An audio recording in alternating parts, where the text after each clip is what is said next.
Hello class, so today we are going to be finding the derivatives using the power rule. So yesterday we learned it using the difference quotient. Now that was very heavily algebraic, but this is kind of like a shortcut, the power rule. I don't know if you've noticed, but when you were doing the worksheet, there's a pattern to all of these.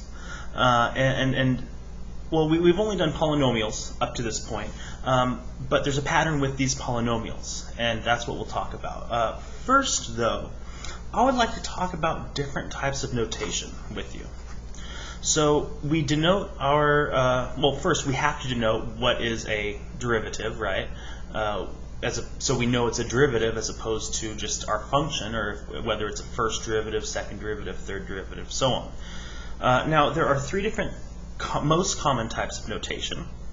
That is Leibniz notation. He was one of the people who invented calculus. Calculus was actually invented by two people, Leibniz and Newton, separately.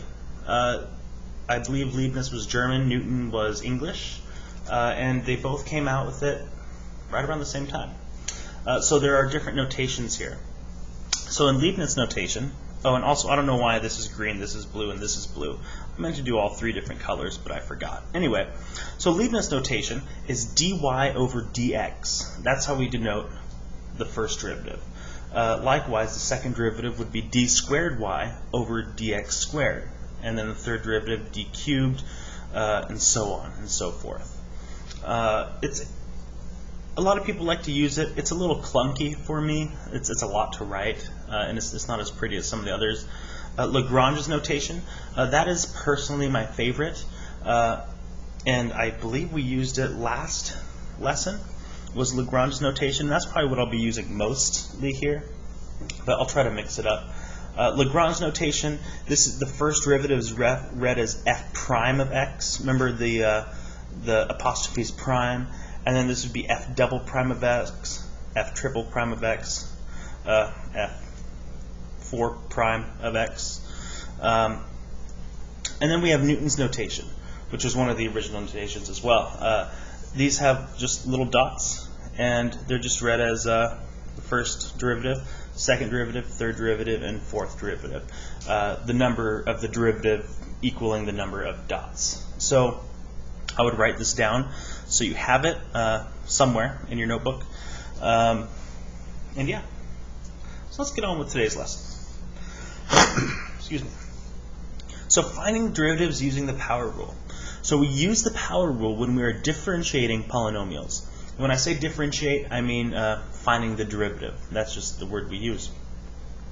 So to differentiate polynomials, this is going to be much easier than what we were doing yesterday. Much, much easier. It's a great shortcut. That's kind of why I wanted to just teach it once so you guys understand it, and then kind of move on to the shortcut. So we'll be using the shortcut mostly from here on out. So to differentiate polynomials, we take each term, so take every separate term, and multiply its power to its coefficient, and then lower its power by 1. That's all we do. We just do it to every single term. And there's a note here. It says terms to the first power, so constants like 3x, become constants. So it just becomes 3. And constants become 0. 3 would become 0. So this is kind of mathematically what's going on with each term. We have an a to the x to the n. A is the coefficient, n is the power, obviously. So what happens is we multiply the power to a, and then we lower the exponent by 1. So let's do that in practice. So here we have f of x is equal to x squared plus 2x minus 6.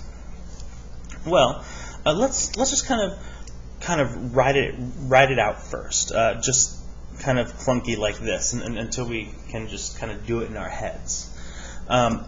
So we have 2x, or sorry, we have x squared, which will become, I'm going to write it in Lagrange notation. F prime of x is going to be, let's see, that 2, we're going to multiply it down here. Well, no, you know, we could do it in our heads. We're good enough with this. We're going to take the 2 and multiply it down here, and then lower the power by 1. The 2 becomes a 1, and we don't write it. Awesome, let's do that with the next term. We're going to do this with every single term. So 2 to the x, or sorry, 2x, well, we don't have, well, our exponent's 1 technically, isn't it? So we multiply 1 to the x, or sorry, 1 to the 2, so that's just going to be 2. And then 1 minus 0, the power, we're going to subtract it by 0. But remember, anything to the 0th power is always 1. Even that's even the case with variables. You can put, like for instance, x to the 0 is 1. Y to the 0 is 1. You could even say cats to the 0th power is still 1. So if you were to raise your cat to the 0th power, it'll be equal to 1. So this is essentially just 2 times 1, which is just 2. And then 6, negative 6, the constants go away. This is why, well, it's technically x to the 0, or x to the 0th power. They just disappear. Okay. So the derivative of x squared plus 2x minus 6 is simply 2x plus 2. And this is really nice because what's nice is that this derivative gives us the rate of change at every instant of this function. So let's see here. It's kind of hard to tell with squares or with quadratics, but let's take the second derivative of this, and we can kind of see it a little more clearly. So first, what is the rate of change always of this f prime of x here? Well, the rate of change is always this 2. So my equation that I get for the derivative of this, the double derivative, should just be 2. So let's see. 2x plus 2, well, with constants, remember the x just goes away, so we have 2. And then the constants just go to 0. So yeah, that's it. What if we took the fourth derivative? Or sorry, the third derivative? Well, 2 just goes to 0. Because think about it, what's the rate of change of 2? Well, the graph of 2 is just a straight line. There is no change to it. So that's that. Let's do a few more examples here. Okay, so this is going to be a fun one. So we have 4x cubed minus 2x squared plus x minus 7. So let's go ahead and take the first derivative of this. Should have probably given myself a little more room. Okay, so what we're going to do is we're going to take the exponent, multiply it to the coefficient. So 3 times 4 is 12, x, and then lower the power to the second power. And then to do the same thing to the next one, 2 times negative 2 is negative 4 to the x, lower the power, x to the first power. We don't have to write to the first power. And then finally, well not finally, x, well what's the coefficient of x? It's just 1, so the x will go away, so this is going to be plus 1, and then this just goes to 0, so we don't need to write 0. So we just found the first derivative. If we were to plug this into the difference quotient, or any of these into the difference quotient, which we were doing yesterday, and do all the math, we would get this out exactly. And if you would like, you can try it. I'm not going to try it because it's cubed. It's going to take forever, especially with the f plus h part. So now let's take the derivative of this thing just for fun. Let's get the second derivative of f of x. So squared, let's see, 2 times 12 is 24. X, and then lower the power 1, and then minus 4. This negative 4x just becomes minus 4 because you drop the x to the first power. The 1 becomes 0. We could take the third derivative. 24x just becomes 24.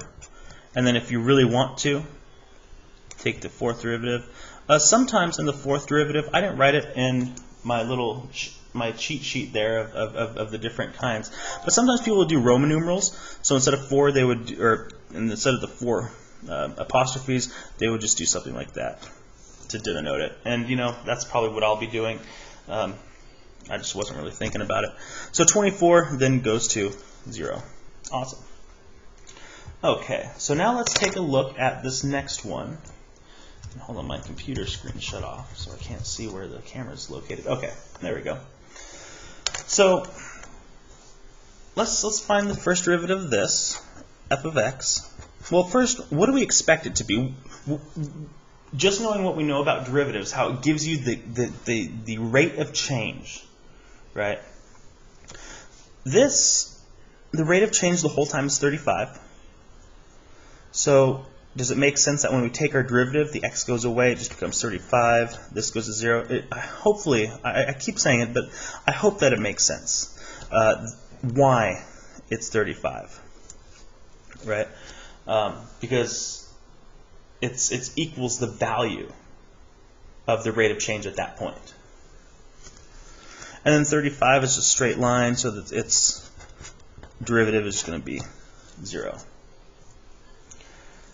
Awesome. And then finally we have f of x equals 10. Well, we know that 10 is just a straight line. And when I say straight line, I mean a flat straight line. Has a change of 0, a net change of 0, so its derivative is 0. Or you can just think constants just turn into 0. So that's it. This is much nicer and much friendlier than what we were doing yesterday. So yeah, this is what we'll be using from now on. Maybe there might be a test question asking you guys to use the difference quotient. In fact, there probably will be, but it won't be that challenging. So that's all I have for you. Have a good day.